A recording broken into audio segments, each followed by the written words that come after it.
Enero de 1945. Fin de la partida para la Alemania nazi. A medida que los aliados avanzan por todos los frentes, el Reich de los 1000 años, construido sobre el espejismo y el engaño, se desmorona. ¿Cuál será el destino de Adolf Hitler y la banda de conspiradores criminales que le rodean? Esta es la historia de cómo el régimen nazi sigue mintiendo hasta el final, mientras se hace añicos entre conspiraciones, luchas por el poder y locura. Pero todavía queda tiempo para una última gran traición al pueblo alemán.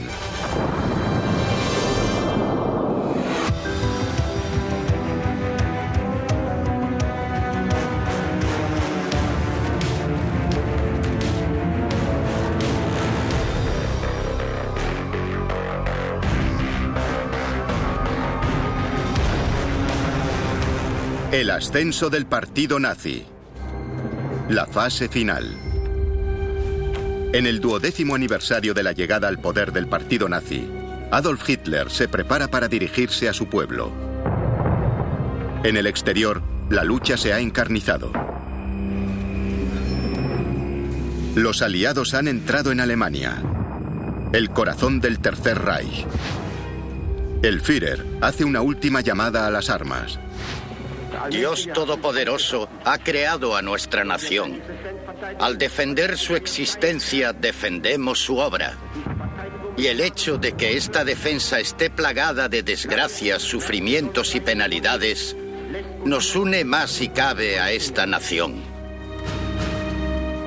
El tono de desafío es el mismo que siempre, pero la guerra está prácticamente perdida. Libra una guerra en 2, 3 frentes. Han agotado todos los recursos de los que disponían. Solo un fanático pensaría que aún tenían alguna opción. Esta será la última vez que el pueblo alemán escuche la voz de su Führer. Lo que la opinión pública no ve es que Hitler es una mera sombra del hombre que era.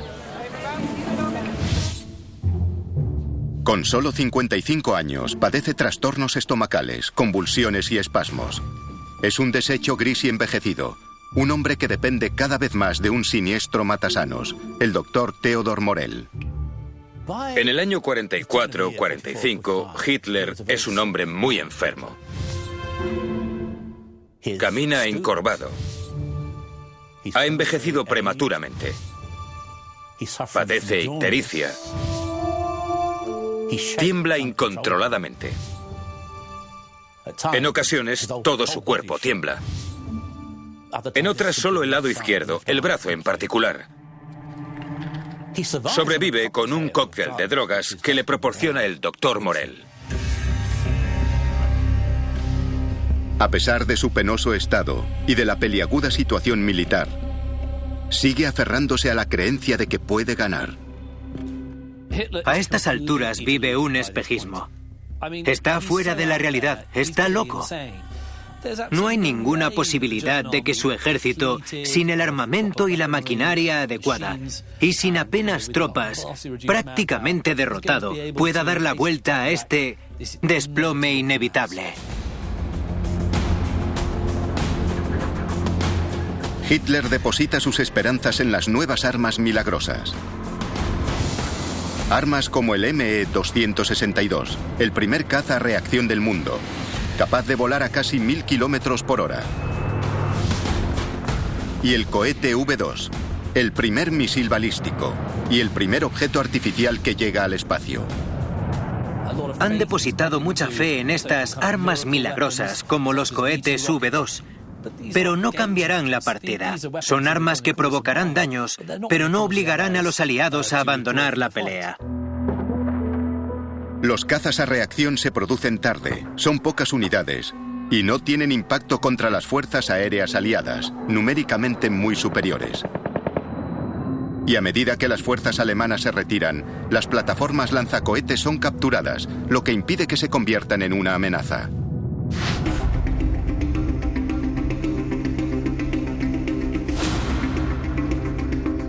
Para los miembros de su círculo interno, ha llegado el momento de tomar decisiones. Hombres como Hermann Göring, el largamente anunciado sucesor del Führer, que lleva con él casi desde el principio. Como Heinrich Himmler, jefe de las SS, impulsor del Holocausto. Y como Joseph Goebbels, su responsable de propaganda. ¿Se quedarán y se hundirán con el hombre al que han jurado servir? ¿O lo abandonarán y harán sus propios planes? Son como las ratas que abandonan el barco que se hunde. Todos los militares quieren rendirse. La mayoría de los amigos de Hitler, con una o dos excepciones, de las cuales Goebbels es la más importante, también piensan que se acabó. Así que solo se trata de esperar el final.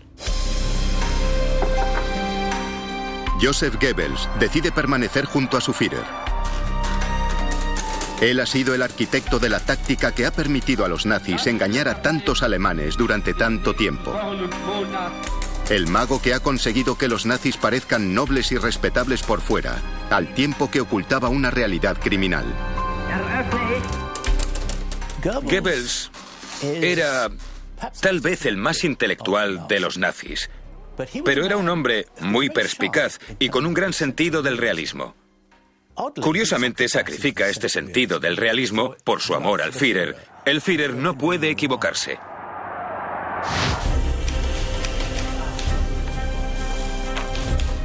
A pesar de lo desesperado de la situación, ciudades bombardeadas, falta de comida y temor al avance del Ejército Rojo, Goebbels dedica todas sus energías a un engaño final. Su campaña propagandística más lujosa hasta la fecha. La mejor forma de comprender la mentalidad de Goebbels en esta etapa es analizar el estreno de una película titulada Kolberg. Se trata de un drama de época sobre las guerras napoleónicas y la valiente defensa que presentó el ejército prusiano contra el napoleónico. Él quiere convertirla en el gran éxito de taquilla del año. Muestra a un pueblo que lucha casi sin esperanzas, pero en el último minuto su suerte cambia y derrotan a Napoleón.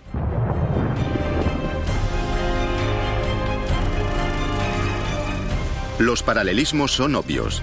Es la resistencia alemana a toda costa. Goebbels está creando una realidad alternativa. Si no puede ganar la guerra, al menos ganará en la película. Incluso retira tropas del frente oriental para que actúen como extras. En aquel momento pensó que los soldados le resultarían igual de útiles, sino más, actuando en la película que luchando en el frente. Es pues un auténtico testimonio, con la financiación y la lujosa producción del film, de la utilización de recursos con valor propagandístico. La película se estrena finalmente el 30 de enero de 1945 en un cine provisional, bajo la amenaza constante de los ataques aéreos, y permanece en cartelera hasta la caída de Berlín en mayo de 1945. Casi nadie va a verla. Creo que eso resume muy bien el extraño mundo en el que Goebbels y Hitler vivían en esa fase en concreto. Son las únicas personas que creen que una película puede servir de algo con todo lo que está pasando, pero esa cinta ni siquiera llega a distribuirse por Alemania. Pero a su extraña manera, Goebbels sigue siendo fiel a sus principios. Su lealtad es inquebrantable. Pero otros, como Himmler y Göring, en el desplome de Alemania, ven posibilidades de sacar partido.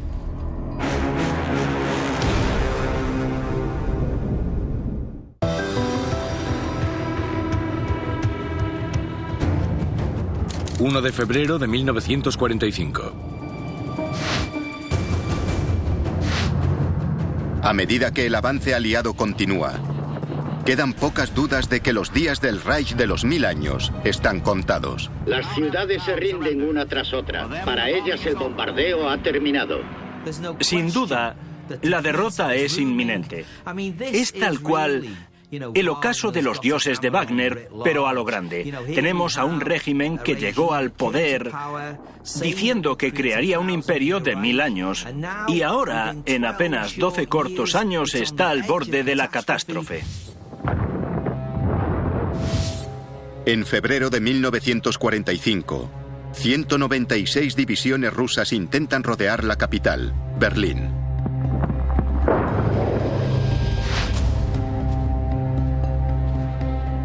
No es un sálvese quien pueda, pero mucha gente cree que obviamente el final será pronto y acabará mal. La Navidad del 45 no será una Navidad nazi.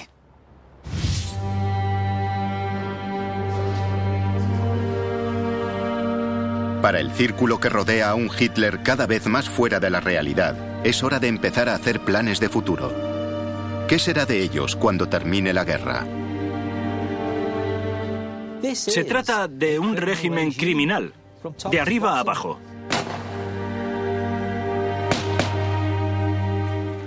Todos, en cierta medida, están manchados por el régimen, infectados por él.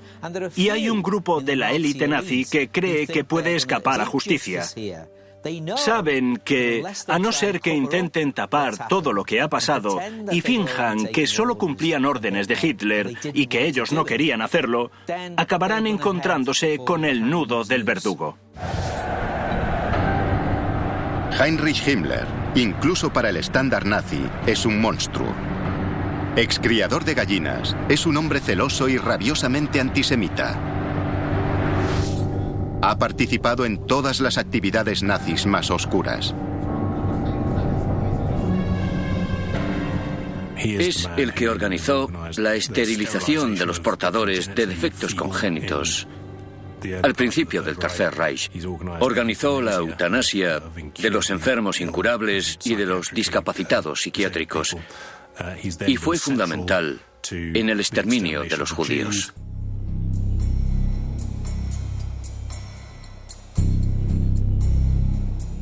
En 1945, su peor crimen, el Holocausto, ya es de dominio público. Himmler es responsable de perpetrar el asesinato sistemático de más de 6 millones de personas. Y sabe que a menos que haga algo para dar la vuelta a su situación personal, encabezará todas las listas de criminales de guerra una vez que ésta concluya. En cierta medida era peor que Hitler. Los horrores de los campos se hacen públicos y han sido responsabilidad directa de Himmler.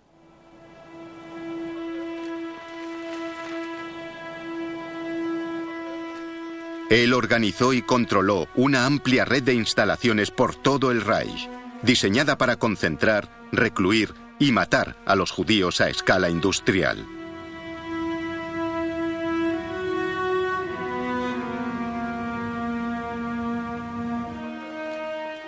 Todo el mundo tiene claro que se acerca el juicio final. Saben que los aliados los juzgarán por lo que ha ocurrido. Llevan tiempo diciéndolo. Habrá un juicio y los criminales tendrán que responder por sus actos. A partir de enero de 1945, Himmler intenta ocultar las pruebas. Las instalaciones usadas para el exterminio, las cámaras de gas de Auschwitz, por ejemplo, se vuelan por los aires para que no puedan ser reconocidas como lo que son. A medida que los rusos avanzan por los territorios ocupados, Himmler traslada a los pocos prisioneros que han sobrevivido a los campos de la muerte de Polonia a campos de concentración en Alemania. Pero esta vez, no se trata solo de ocultar sus huellas. Cree que ha tramado un plan muy astuto. El motivo de la evacuación no es solo ocultar sus huellas, sino mantener el control sobre los prisioneros judíos para que Himmler tenga una moneda de cambio. 3 de febrero de 1945. En secreto, planea usar a los judíos que quedan para negociar un trato y sobrevivir. Incluso confía en hacer dinero con ellos. Discretamente, hace correr la voz de que está abierto a negociar. Hubo varios contactos con Himmler para determinar si estaba dispuesto a liberar a los judíos de los campos de concentración a cambio de dinero, material militar y demás. Seguramente el más conocido fue el del expresidente de la Confederación Helvética, Jean-Marie Mussy, que conocía a Himmler de antes por sus actividades anticomunistas. Himmler hace una oferta a Mussy. liberará a algunos de los judíos a los que retiene en campos de concentración, a cambio de 20 millones de francos suizos, que deberán ser pagados con dinero judío de los Estados Unidos. Es una muestra de la crueldad de Himmler usar vidas judías para conseguir un trato y de este modo intentar salvar su pellejo. Hablamos de un hombre que lleva años matando judíos, a millones, y ahora negocia con un par de miles para conseguir lo que quiere. Es repugnante. Increíblemente, Himmler cree incluso que este podría ser el comienzo del proceso que lleve a los aliados a colocarle a él como futuro líder de Alemania. Lo que Himmler intenta es tener una reputación ante Occidente de persona preparada para negociar y de alguien con quien podrían hacerse tratos en el futuro.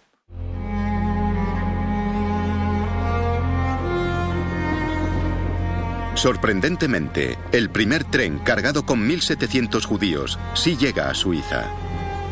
A Himmler le han prometido un depósito con 200.000 euros. Pero entonces se filtran noticias del plan y Himmler tiene que cancelar el trato. Pero no será la última vez que intente negociar a espaldas del Führer. Berlín, febrero de 1945. Mientras Himmler conspira, la situación militar continúa empeorando. Es demasiado tarde para preparar cualquier contraataque serio o defensa adecuada. Hitler se ha quedado aislado y pasa cada vez más tiempo en su búnker de Berlín. El Ejército Rojo ha avanzado por toda Europa y ya está a las puertas de Alemania. Y esto hará que Hitler se dé cuenta de la realidad en ese búnker.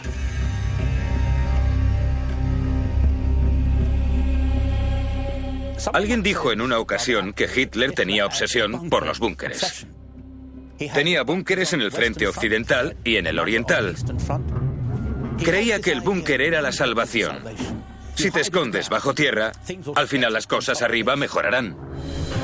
3 de febrero de 1945. En la superficie, Berlín ya no es seguro. En su mayor incursión aérea de la guerra, 1.500 bombarderos estadounidenses arrojan 2.000 toneladas de bombas sobre la capital del Reich. La zona de la Cancillería sufre numerosos impactos que provocan daños materiales y cortes de agua, electricidad, calefacción y líneas telefónicas. Para Goebbels, esta es otra oportunidad. Exagera el número de fallecidos aquí y en otras incursiones aéreas, incluido el infame bombardeo aliado de Dresde, e intenta con ello crear un mayor sentido de unidad. Pero a estas alturas, a nadie le importa. La vida para los berlineses de a pie, en los últimos momentos de la guerra, se vuelve muy difícil. La simple tarea de sobrevivir, conseguir comida e higiene básica, se convierte en algo tan abrumador que seguir con vida es lo único que preocupa a la población en esos momentos. 19 de marzo de 1945.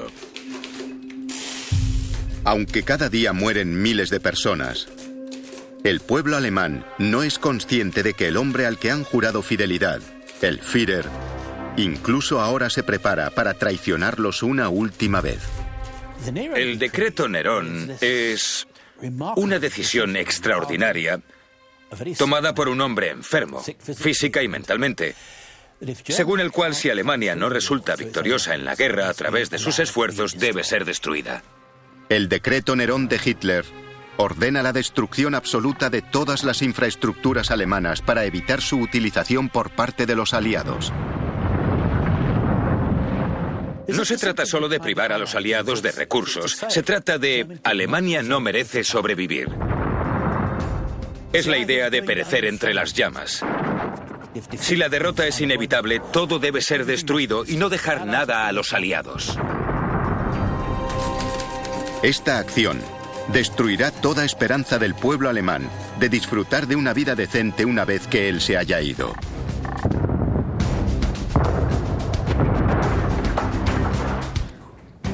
Hitler cree que el pueblo alemán le ha decepcionado y cree que se merece, aplicando la teoría de la lucha social darwiniana, morir y ser sacrificado por las mejores fuerzas de la historia.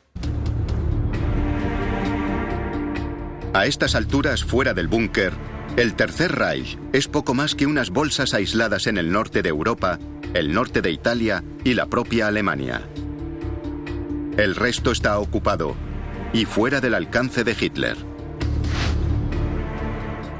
La situación en marzo y abril del 45 en muchos sentidos es completamente caótica. Ya no hay una imagen nacional coherente. A estas alturas, la población presta poca atención a lo que pasa en el búnker, a lo que piensa Hitler. El Ejército Rojo se acerca. En el 56 cumpleaños de Hitler, la artillería de largo alcance rusa empieza a bombardear el centro urbano de Berlín. Ahora, ya solo es cuestión de tiempo.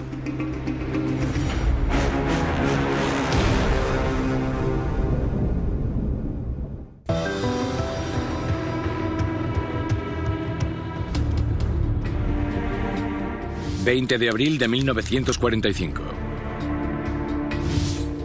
Mientras el Ejército Rojo avanza sobre Berlín, comienzan los preparativos para el 56 cumpleaños de Hitler. En ocasiones anteriores, era un acontecimiento espectacular, una celebración pública. El cumpleaños de Hitler siempre se ha celebrado. Ha sido un día de diversión, si es que los nazis se divertían alguna vez. Pero en el año 45, el mundo ha cambiado. Alemania se encamina hacia la derrota, y todos, incluido Hitler, lo saben cuando celebran su cumpleaños. El Führer se levanta tarde, sobre las 11 de la mañana, despertado por el ruido de la artillería pesada.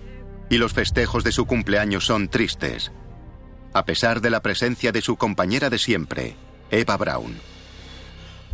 Hay intentos de fingir alegría, pero son artificiales. Y se palpa una profunda sensación de melancolía que embarga toda la reunión. Pese a todo, le hacen una tarta y juega con unos soldados de juguete que le encantaban.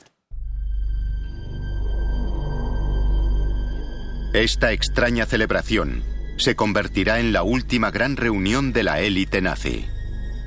La fiesta de cumpleaños es una escena trágica. Es como la reunión alrededor del padre al que nadie quiere realmente, pero de cuyo testamento todos quieren sacar algo. Dentro de las celebraciones, Goebbels prepara una sesión fotográfica y convence a Hitler de que salga del búnker para pasar revista a un grupo de jóvenes de las juventudes hitlerianas. Será su última aparición en público.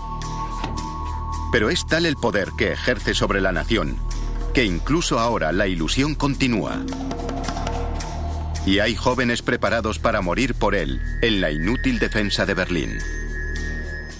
Están formados y él pasa revista a la fila con su figura encorvada y pellizca las mejillas de los críos, les da palmaditas y les dice: «Eres un gran héroe de Alemania». Es como un teatrillo malo. Él tenía que saber que era una causa perdida, pero conversa con ellos como si fuesen los héroes del futuro, como si hubiera esperanza para ellos.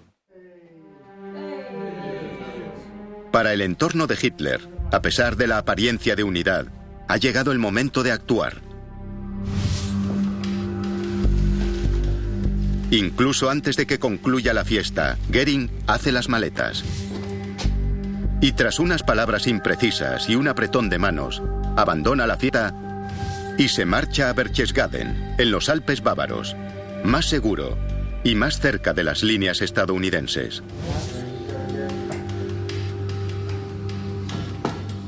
Tras expresar su juramento de lealtad, Heinrich Himmler también abandona la fiesta. En ese momento, no creo que nadie pensase que Hitler se quedaría en Berlín y moriría entre las llamas. Así que Himmler debe mantener la fachada de que es leal, de que sigue trabajando para la causa, aunque para entonces ya ha decidido que todo ha terminado. 21 de abril de 1945. Himmler, de hecho, ya ha abierto un nuevo ángulo de negociación.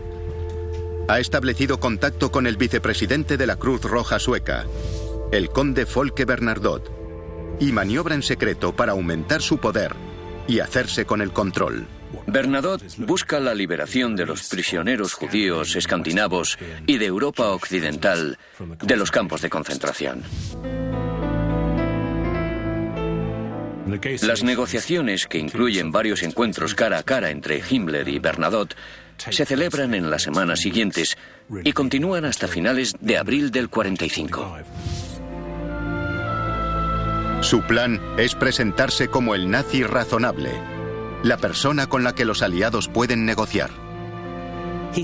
Solo ve una salida, un acuerdo negociado con él como jefe de las negociaciones y por lo tanto líder de la Alemania reformada que emergerá. Es un ejemplo de la actitud irreal que los nazis muestran ante la guerra. Tanto Himmler como Göring creen que tiene sentido hacer un trato con los aliados o incluso hacerse con el poder en un Estado alemán que se desintegra.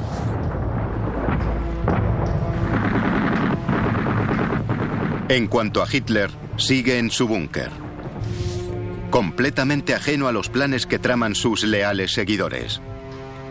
Solo le acompañan Goebbels y Martin Bormann, su secretario privado, un veterano asesino nazi que ha ido ganándose discretamente el favor del Führer.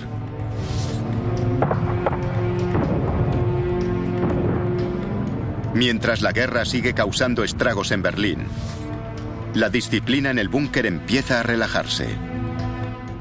La imagen del búnker bajo la Cancillería es verdaderamente infernal. Está abarrotado. Se suda, hace calor. La gente desobedece a Hitler y fuma muchísimo. Se emborrachan. Es una especie de microcosmos de la locura que ha acompañado al Tercer Reich.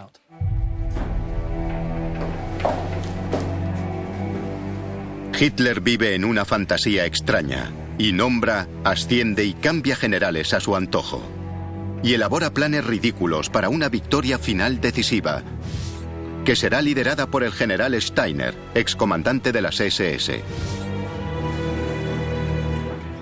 Deposita su fe en que dos ejércitos, que para entonces ya no existen, pero él cree que sí, lleven a cabo un movimiento de pinza y rodeen Berlín, rompiendo el cerco soviético y evitando que los aliados lleguen desde el oeste. Para entonces es solo un espejismo, pero él se lo cree. 22 de abril de 1945.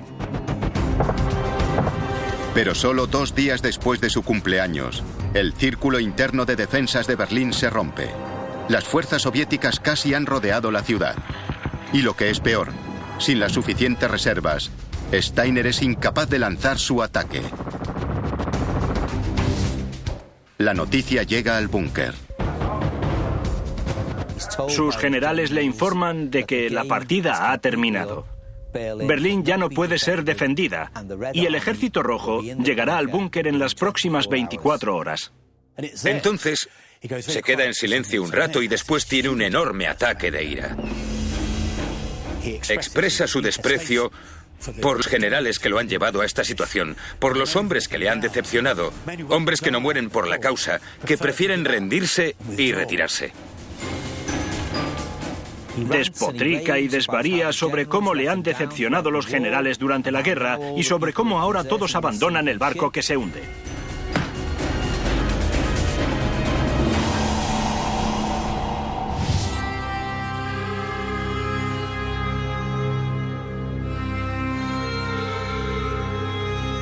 Y entonces dice algo crucial. Todo el mundo puede irse a su casa. No tiene más órdenes. Todos los presentes toman esto como una abdicación. Hitler ya no es el Führer. Pero nadie se lo comunica al pueblo alemán. En las calles, sobre el búnker, lo que queda de la población, niños y ancianos, han sido llamados a continuar una defensa cada vez más desesperada de Berlín. El Führer ha dado órdenes de no rendirse, de luchar literalmente hasta el último hombre. Y eso en muchos sentidos es lo que pasa en Berlín, donde hay combates calle por calle. Incluso hoy, si caminas por Berlín, ves orificios de bala en muchos edificios de esos últimos días de la guerra. 23 de abril de 1945. En Berchtesgaden, la noticia de la crisis nerviosa de Hitler llega a Göring. Él asume que ya no está capacitado ni tiene voluntad para seguir liderando el partido. El Hitler que él conoció en la primera parte del periodo de Múnich ya no existe. Ahora es un hombre vacío. Así pues, según la antigua ley de sucesión, esto significa que puede asumir el poder. Envía un telegrama a Hitler diciéndole: la partida se acabó. Tú estás atrapado en Berlín. Por el bien del Reich alemán, entrégame el mando del partido como sucesor tuyo para asumir el puesto de Führer, y yo haré lo que pueda para negociar el fin de esta guerra.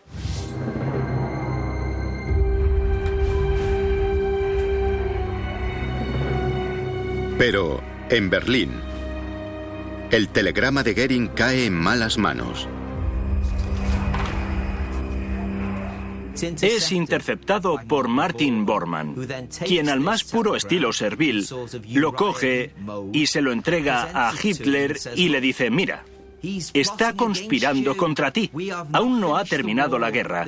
Hay una oportunidad de hacer algo y de darle la vuelta a la situación. Hitler no se lo puede creer.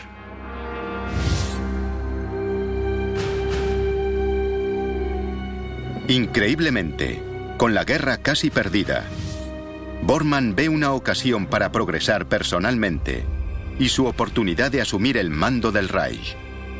Con Göring fuera de juego, puede conseguir un ascenso.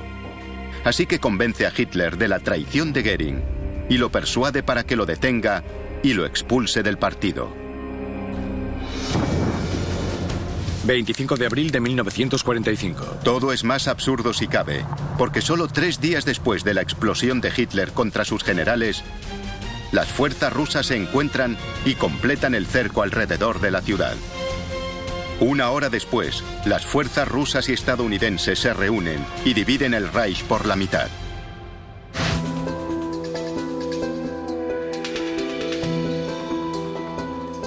Himmler también recibe la noticia de la supuesta abdicación del Führer y a través de Bernadotte escribe una carta a los aliados occidentales. Himmler pone las cartas sobre la mesa con Bernadotte. Sabe que todo ha acabado. Se presenta como líder provisional de Alemania y confía en conseguir la paz con británicos y estadounidenses y una alianza contra los soviéticos. Himmler se veía con posibilidades, como hombre al mando de las SS y la policía, de mantener la estabilidad en Alemania. Podría evitar el derrumbamiento. Él se veía como un hombre importante. Esa era la clave. Y con influencia en Alemania. 27 de abril de 1945. Pero en Estocolmo, la carta es filtrada a la prensa internacional. Las negociaciones se rompen de inmediato. La consecuencia para Himmler de esta oferta de paz es que será relevado de inmediato de todos sus cargos en el gobierno alemán. Hitler es informado de la magnitud de la traición de Himmler. Yo creo que fue un golpe personal muy grande para Hitler. Él creía que de todos los miembros de la jerarquía nazi, Himmler era el menos propenso a traicionarlo.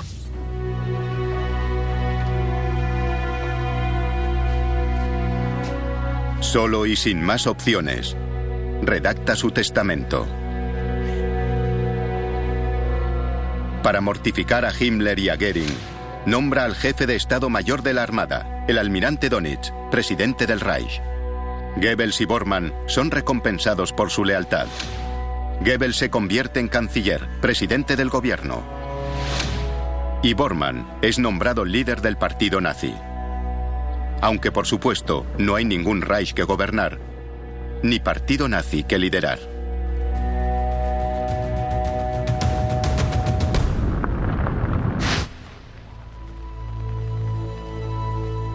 La última decisión de Hitler es casarse con su compañera de siempre, Eva Braun. Como si las cosas no fuesen ya lo bastante trágicas en el búnker, Encima tenemos una ceremonia de matrimonio farsa que se celebra entre Hitler y su compañera Eva Braun, que en gran medida siempre había sido ocultada al pueblo alemán. Obviamente es una especie de compensación para Eva, algo que él siempre le había prometido, casarse con ella. Es su paga extra, como dijo alguien. El matrimonio es su forma de decirle: has honrado tu puesto como compañera mía. Estoy dispuesto a convertirte en mi esposa. Algo que siempre me he negado porque estaba casado con Alemania.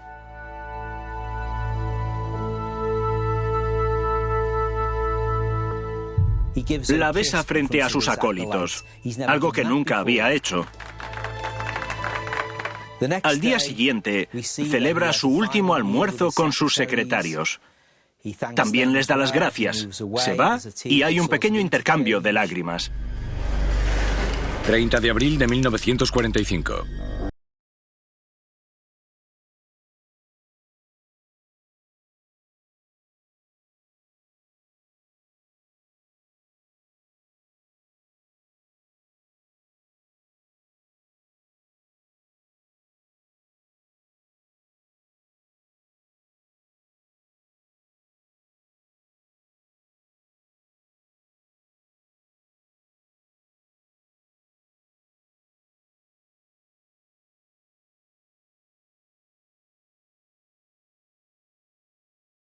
Es un final repugnante y sinceramente de lo más adecuado.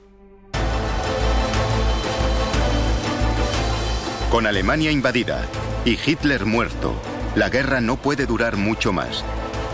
Pero para las figuras importantes que quedan, aún hay tratos por hacer y ocasiones por aprovechar.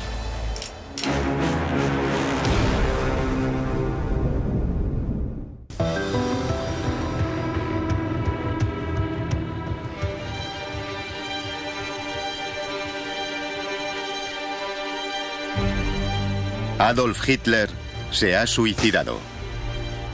Traicionado por sus secuaces predilectos, el régimen está en sus últimos estertores. Pero incluso entonces, al pueblo alemán le cuentan una última mentira. 1 de mayo de 1945. El cuartel general del Führer informa que nuestro Führer, Adolf Hitler, ha caído esta tarde en su puesto de mando de la Cancillería mientras luchaba contra el bolchevismo hasta su último aliento. La última mentira nazi es que Hitler ha caído luchando en las calles de Berlín. Y por supuesto, eso es falso. La noticia de la muerte de Hitler no supone necesariamente el gran shock que hoy nos imaginaríamos. En los últimos días de la guerra, la población está tan preocupada por la supervivencia diaria que la ideología, y con ella Hitler, han pasado a un segundo plano. Es famosa la historia de unos refugiados del este que llegan a Lübeck y Hamburgo y que son recibidos por los voluntarios de la Cruz Roja con la frase: «Hitler ha muerto, ¿os apetece una sopa caliente?», y donde la segunda mitad de la frase era mucho más importante que la primera. Mientras tanto, el gobierno nazi se convierte en una farsa. Aparte del líder nombrado por Hitler, el almirante Dönitz, Himmler, Göring y Goebbels intentan negociar acuerdos de paz por separado. En Berlín, Goebbels es oficialmente el canciller de Alemania. En un último suspiro, intenta negociar, aunque fracasa, un acuerdo con el mariscal Zhukov, el líder de las fuerzas rusas. La última propuesta de Goebbels a Zhukov es un auténtico intento a la desesperada. Yo diría que sin ninguna esperanza de obtener resultado alguno. Los rusos rechazan su ofrecimiento. Para Goebbels, se acabó definitivamente. Yo creo que Goebbels, durante toda su carrera, había sido leal a Hitler, que lo consideraba una especie de semidios. Había sido su publicista, sus relaciones públicas, su propagandista. De modo que observaba una Alemania sin Hitler y sin el partido nazi con absoluto horror. No quería vivir en esta sociedad. Goebbels y su esposa Magda cometen entonces un crimen terrible. Envenenan a sus propios hijos. Es el consentimiento a destrozar su propia familia porque el nacionalsocialismo ha fracasado. Eso demuestra la inhumanidad y lo absurdo del nazismo. En su lecho de muerte se llevó a 6 niños inocentes. Incluso las vidas de los inocentes deben ser sacrificadas. No hay humanidad a la que recurrir cuando el nazismo ha fracasado. Una vez muertos sus hijos, se suicidan.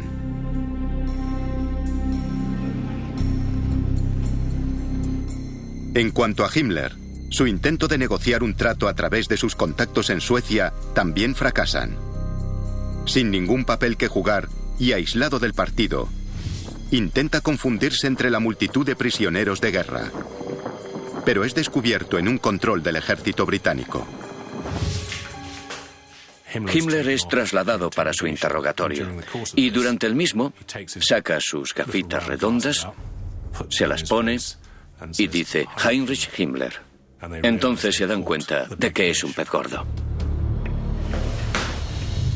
En un primer cacheo encuentran una cápsula de cianuro vacía, lo que provoca un registro corporal completo. Cuando el médico intenta abrirle la boca, Himmler remuerde. Da un paso atrás, saca la cápsula de uno de sus dientes, donde estaba escondida, y la muerde. Para intentar expulsar el cianuro de su cuerpo, los doctores le obligan a vomitar repetidamente. En su organismo hay demasiado veneno y muere agonizando en el suelo de una celda de interrogatorios británica, vestido con una vieja camisa y nada más.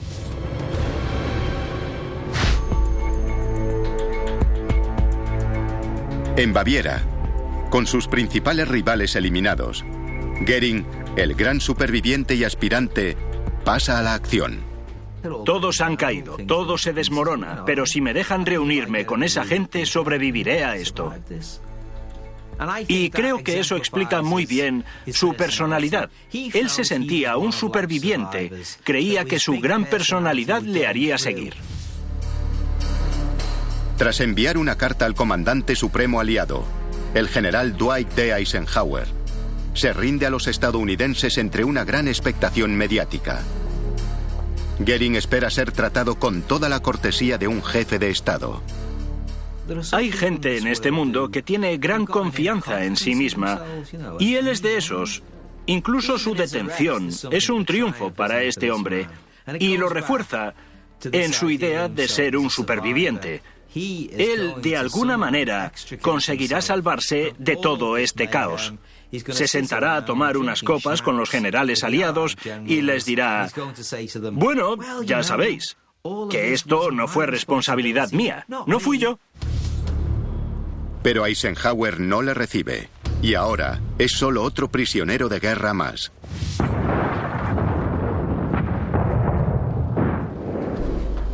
...2 de mayo de 1945. En Berlín solo queda un hombre: Martin Bormann, la cabeza oficial del partido nazi.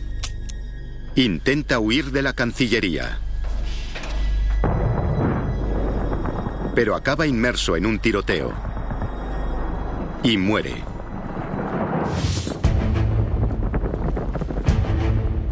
Y así, el Reich de los 1000 años y sus líderes criminales encuentran su fin. El 7 de mayo de 1945, Alemania se rinde por fin incondicionalmente.